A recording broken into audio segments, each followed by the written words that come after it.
Welcome back, APUSH students. Today is chapter 23 of the American Pageant, titled Political Paralysis in the Gilded Age.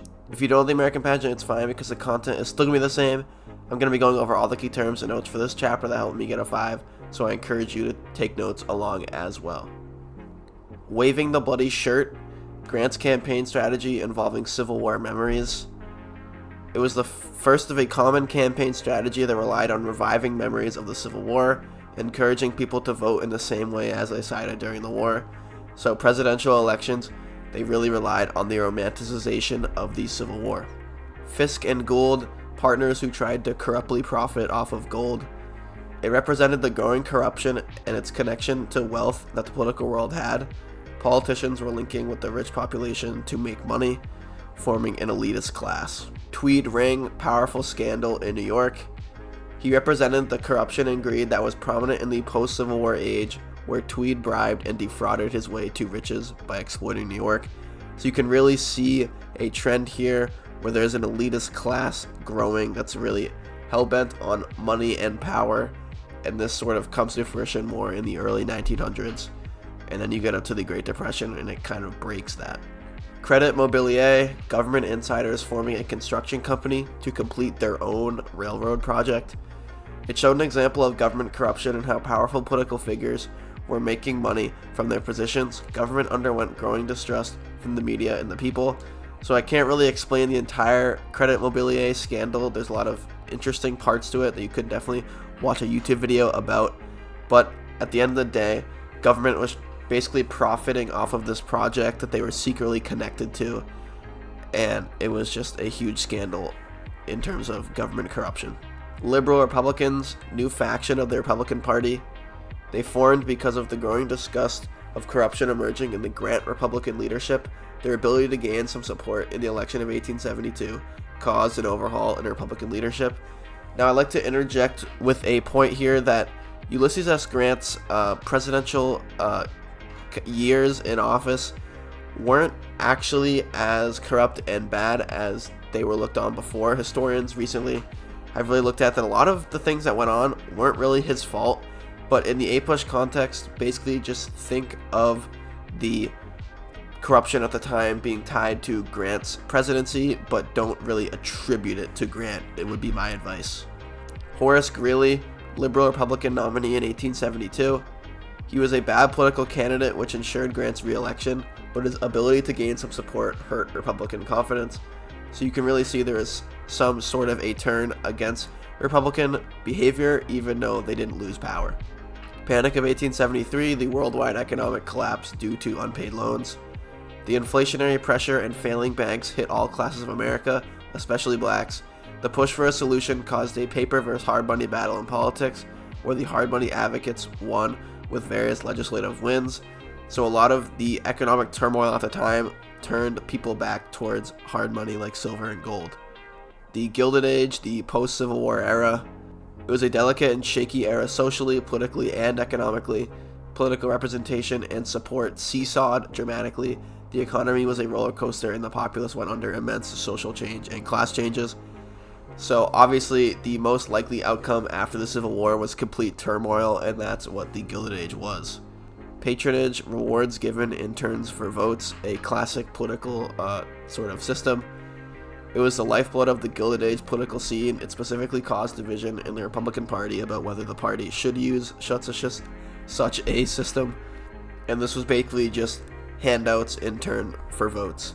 Compromise of 1877, electoral compromise in 1877.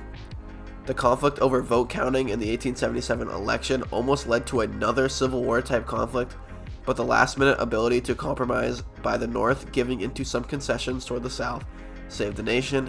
It also ended Reconstruction when the Republicans, as part of the deal, ended its commitment to meddling in Southern affairs when it comes to racial equality.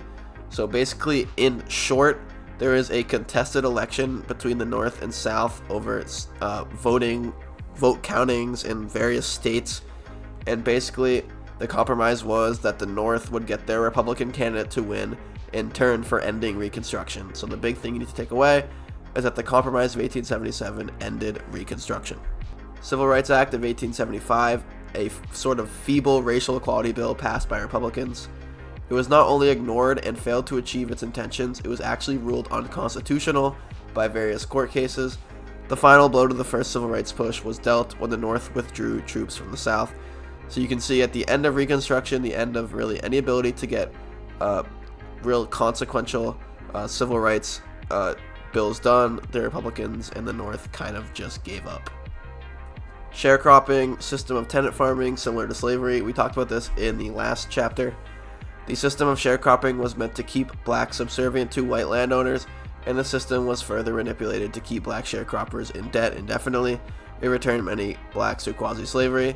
So like I said, we talked about sharecropping in the last chapter. It's obviously has a huge influence. You should really know what sharecropping is by now. So yeah, basically know this term. Jim Crow, everyone should know what this is already. Systemically racist state-level laws, mainly in the South. The laws were meant to uphold the system of white supremacy and use tactics of disenfranchising towards blacks to keep the systems in place. So they made a lot of racist laws, and then they tried to restrict any sort of activity in the political system to keep those laws in place. Plessy v. Ferguson upheld Jim Crow laws as constitutional. It ruled that the 14th Amendment did not outlaw segregation of public spaces, but the technicality of separate but equal was not held up under Jim Crow laws anyway. So basically it said that even though the 14th Amendment created equality, they could just create separate spaces, segregated spaces, as long as the two spaces were equal. But obviously that was never enforced, and what ended up is segregated spaces were a lot worse for African Americans. Great Railway Strike of 1877, a labor strike over reduced wages by railroad workers. They faced immense resistance from all levels of government and law enforcement, which revealed the weakness of the labor movement against the power of the government, and also revealed the linking of big business and government protection. So a big process in the Gilded Age is the government's tie towards money, so obviously that naturally ties government towards big business. So the labor movement faced major setbacks during this period. The Chinese Exclusion Act, Congress Act against Chinese immigration. It banned all forms of immigration from China, which helped Irish immigrants in the labor market. It showed nativism and bias towards white people over other areas. So this was basically just a bill that was over jobs, and they were trying to restrict Chinese immigrants from taking jobs away from the white people. U.S. v. Wong Kim Ark established citizenship for people born in the U.S., naturalized citizenship. It protected immigrant communities against nativist forces and threats of deportation, specifically helped Chinese Americans in the face of threats. So even as the nativist movement grew, they couldn't deport people that were born in the United States. Pendleton Act, Reform Act against political corruption. It was an example of the Republican Party leading the way on reform and rid politics of the most obscene abuses of the spoils system or the patronage system with the handouts for votes, although it did cause powerful politicians to turn further to big business as a source of bribery and opportunity. So if they couldn't do handouts to the average person, they turned towards the big business and other large powers.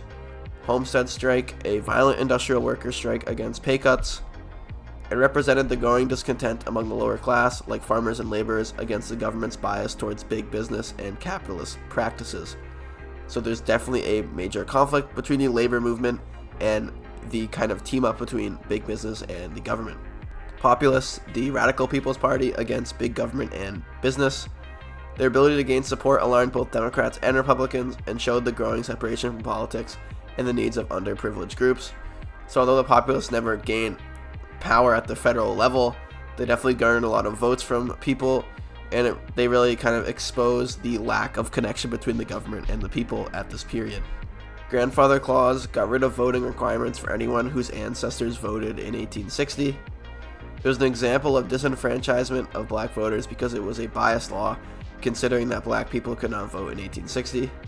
So essentially it gave more freedom for people to vote who voted in 1860 or whose ancestors voted in 1860, but everyone who voted then were white, so it just expanded voting for whites while not expanding votes at all for blacks. And that's a wrap. Thanks for watching. I'll see you in the next chapter, and goodbye.